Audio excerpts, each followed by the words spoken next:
19-year-old Sofiia Surzhak. Fortunately, the U.S. is offering a number of resources for students unable to return to their war-torn country. Our Alexis Christoforous sat down with Sofiia to speak about life in America and how she keeps in contact with her family in Ukraine. Here's a look. Sofiia Surzhak remembers exactly where she was on UC Berkeley's campus when she learned that Russia was invading her hometown of Kyiv. I remember being in the dining hall and reading the news and exactly those news about the actual invasion starting. Life just stopped for me for a moment because I realized how unpredictable and how dangerous the situation is. Sofia's father, Ruslan, remains in Kyiv, while her mother, Natalia, has fled to Poland to stay with a family that's taking in Ukrainian refugees.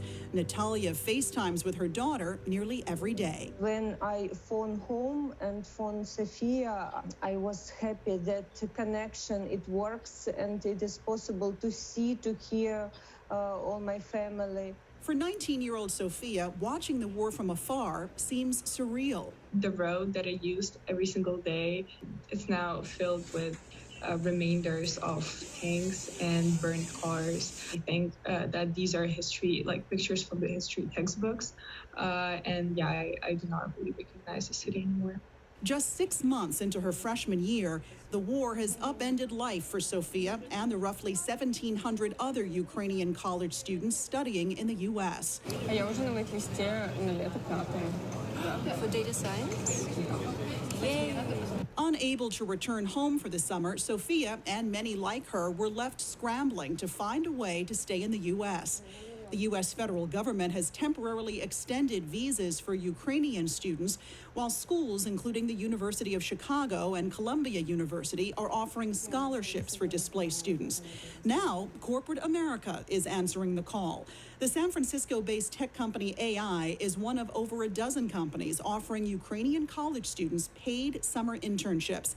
Sofiia will join them this summer as a software coder. What inspired you and your company to look specifically for Ukrainian students in the U.S. to be interns this summer?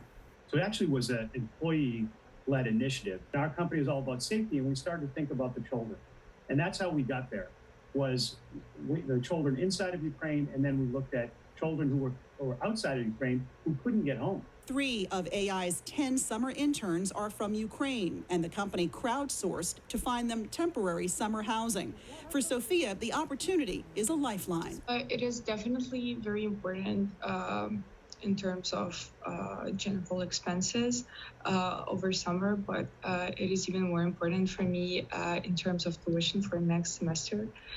Because international tuition in Berkeley is very expensive. Natalia is grateful Sofiia is safely out of the country.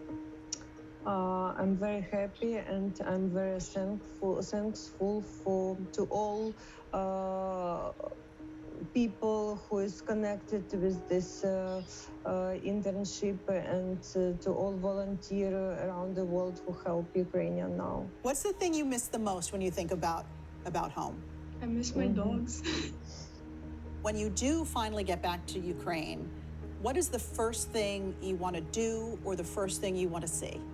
I would just love to have a nice, quiet evening walk in the center of the city and go to a nice restaurant somewhere that is peaceful.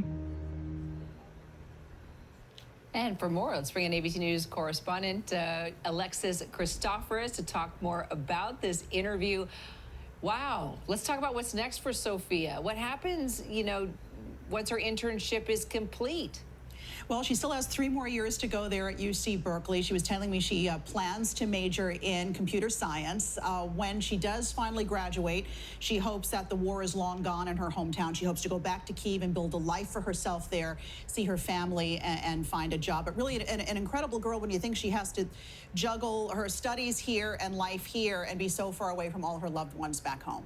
Sure, and just watching everything every single day, probably feeling some guilt, Alexis, for how she's got this life here. Meanwhile, her family is living amidst this war. How often does she talk to them? Do we know how they're doing? Any updates? Well, the mom who you saw there in the piece, Natalia, she was able to go back to Kyiv for a short while just to gather some belongings, but she's going back to Poland. She told me that family she's staying with has become like family for her.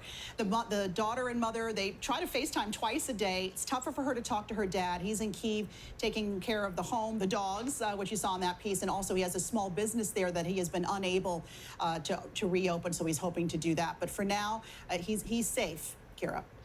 So, Alexis, what do you think? Does Sofiia want to go back to Ukraine, take her degree, go back to her home country, or is she thinking about staying here, possibly finding work here? Do we know her options? Yeah, I asked her. You know, it's pretty incredible. She got this awesome internship with that tech company, AEye, as a freshman, because they're extending this opportunity to Ukrainian college students. You know, she's young, and I think, you think back to when we were in that situation, it's hard to say where you're going to be in 4, 5, 6 years. She wants to go back home, I think, and do good with the degree she's going to get here. But you know what? Hopefully the world is her oyster, Kira. There you go. And you're so right. She's got to keep an open mind and just see what kind of opportunities come her way. No doubt there will be a lot. What a great story. Alexis, thank you so much. You're welcome. Coming up,